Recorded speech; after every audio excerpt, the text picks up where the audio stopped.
Nauwi sa iyakan ang paalaman ni Kendra at ng kanyang abuelo. Napakabait nito ng mga sandaling iyon. Marami itong bilin sa kanya. Mabuting tao si Isaac at ang pamilya niya. Be good to them, Iha. I know, someday magkakasama ulit tayo and I will come back for you. Hinagkan siya nito sa noo, bagay na noon lang din ito ginawa. Isang gesture iyon na maituturing niyang good side ng pagsubok na iyon sa kanilang pamilya. I will, Lolo. Magpagaling po kayo. Nasa ibaba na siya ng grand staircase ay nagpapahid pa rin siya ng luha. Inabutan niya si Isaac na nakapamaywang sa gitna ng foyer. Nasaan yun nito ang pagkainis habang nakatingin sa 5 malalaking maleta na nakahilera doon. Halos magdamag niyang inimpake ang mga iyon. Sa katunayan, alas 5 ng madaling araw ay nanghiram pa siya kay Jen ng 2 ekstrang maleta.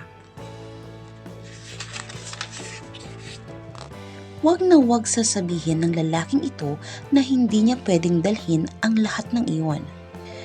Sa'yo ba lahat ito? Balak mong dalhin ang mga ito? Nakakunot ang noo na tanong ni Isaac. Kumumpas siya sa hangin nang sumagot. I can't live without them. They're my personal belongings. Hindi ko pwedeng iwan isa man sa mga yan. Paliwanag niya. Gusto niyang ipamukha rito na maging sa dami ng gamit at bilang ng mga bagahe ay isang prinsesa ang balak nitong alipinin. I don't care. Tugon nito. Hindi ka rarampa sa catwalk. Bukid ang destinasyon natin. Iwan mong lahat yan. At bakit? Mataray na sagot niya. Hindi siya papayag. Hell would freeze over bago mangyari iyon.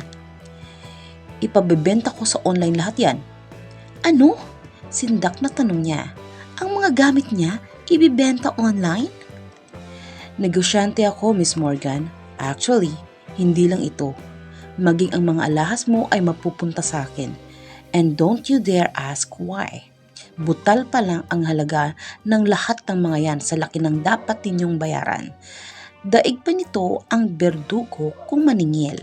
Kulang na lang ay himatayin si Kendra sa narinig. Mas madali para sa'yo kung iisipin mong wala kang kahit ano ngayon. Maging ang credit cards mo at passport mo ay kanselado. And just to remind you, kung hindi ka susunod sa akin ay handa akong ipatigil ang pagpapagamot ng lolo mo.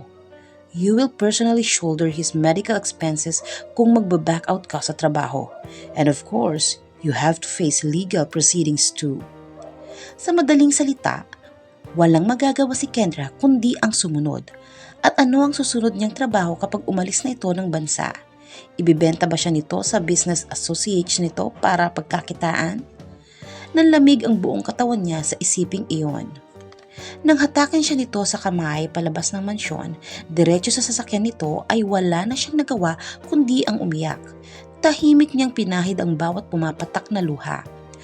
Kung bakit naman kasi, sa tabi pa nito sa unahan siya pinaupo. Nang lumaon ay hindi na niya napigil ang humagulgol. Hinagisan siya nito ng panyo, pero parang walang puso na hindi man lang siya nito nilingon para pakitaan ng awa, kahit pakitang tao lang. Napakasama mo. Piping sumbat niya rito. Ano ang laman ng bag mo? Tanong nito. Cellphone at makeup. Bakit pati ba ito kukunin mo? Minsan pang nanlaki ang mga mata niya. Yung cellphone lang, kahit anong unit pa yan. Tama ang sumbat niya. Talagang wala itong awa. Hindi basta-basta ang cellphone ko. Pinakustomize ko pa ito with Swarovski crystals sa eBay. Sa pagkataranta niya ay nasabi niya ang hindi dapat sabihin. Patay, lalo iyong pag-iinteresan ng bruhong ito. Akin na. No! Please, kahit ito man lang itira mo sa akin. Maawa ka naman. Paano ako kapag nabubore na sa farm ninyo? Mangiyak-ngiyak na siya. I'll see to it na marami kang gagawin. Hindi mo kailangan yan. Akala ko ba edukada ka? Don't you know na bawal ang phone sa oras ng trabaho? Bakit? Wala ba akong pahinga man lang?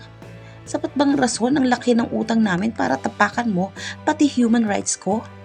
Just give it to me. Wala akong kailangang ipaliwanag sa'yo. Muli ay walang nagawa si Kendra kundi iabot ang phone niya rito. May ilang sandaling naghigitan pa sila nito. Hindi niya mapakawalan ang cellphone. Kung hindi nga lang baka mabangga sila sa paghihilahan ay hindi niya bibitawan ang cellphone. Kahit man lang sana si Jen ay makausap niya once in a while. Nang mapasa kamay ni Isaac ang cellphone ay isang kamay na kinalas nito iyon. Tinanggal ang battery pagkatapos ay ang SIM card. Inihagis nito sa dashboard ang SIM card at ibinulsa ang unit. Dinaan na lang niya sa pag-iyak ang matinding sama ng loob. Yeah, it was definitely payback time. Sinisingil na siya sa lahat ng kanyang kasalanan at kasutilan. Napakurap si Kendra habang inuuri ang magiging bago niyang tirahan. Nasa harap siya ng isang lumang farmhouse. Parang karaniwang bahay lang iyon. Bagaman dalawang palapag iyon ay yari sa mga local material. Wala iyong bahaging konkreto. It was old and creepy. Nasabi niyang creepy dahil napakaraming puno sa paligid. Isang sasakyan lang ang maaaring magkasya sa daang lupa na tinahak nila. Kung may kasalubong ay kailangan bumalik ng sasakyan. Nagsisilbing U-turn slot ang bahay kubo na nasa bungad bago ang pinakabahay. Palayan ang magkabilang panig ng daan. Humahanggang iyon sa paanan ng bundok na may patulis na ituktok. Mukhang hindi naman iyon active na bulkan. Maliit kasi iyon kaysa normal na laki ng isang bulkan.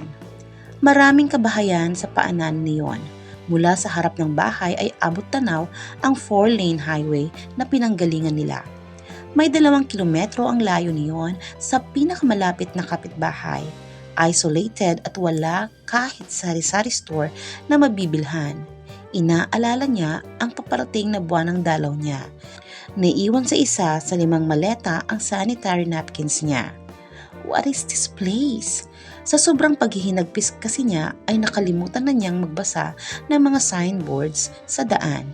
Ang natatandaan lang niya ay sa Inlex sila dumaan, lumampas sa Pampanga and the rest of the way was alien to her.